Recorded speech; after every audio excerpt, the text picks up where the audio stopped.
پلار ډیر بختوري دی بچی سرستا نوم لګي ښا مورې ډیره بختوره مورې د دې بچی سرستا نوم لګي مورې نن د حافظ مور شولې مورې نن د حافظ سیب مور شولې لوی نسبت ته پلار مورې خوشاله گئی میدان محشر کې چې نبی کریم صلی الله علیه وسلم کمزه ادریدو نو دا ټول حافظان به په نبی علیہ السلام پسې شاته رواني ښا دا به د نبی علیہ السلام پټله کې د قرآن حافظان زکا چې بل پیغمبر امت کې خو حافظان شته دی نه نو دا د نبی علیہ السلام خصوصیت شو کړه نو دا روغ ډله به پسې د حافظانو رواني مورې التبه د حافظ بچی سی کوي ښا پلارا التبه د بچی حافظ سی کوي بچو د پیغمبر پډله کې به پاسه ان شاء الله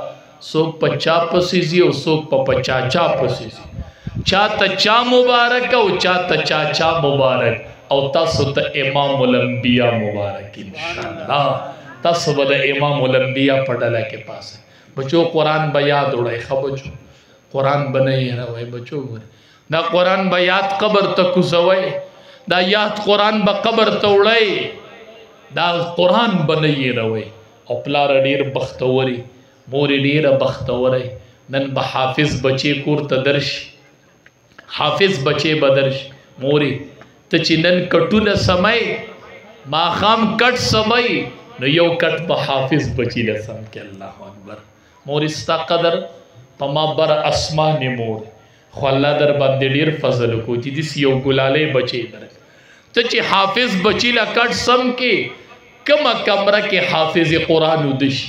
دا بچی به دې ودی او ټوله شپه به کټ ته ملایک ولاړې چوکیداري به یې کوي چې کم بچی کمه کمره کې د حافظ قرآن وای شکر دی ربه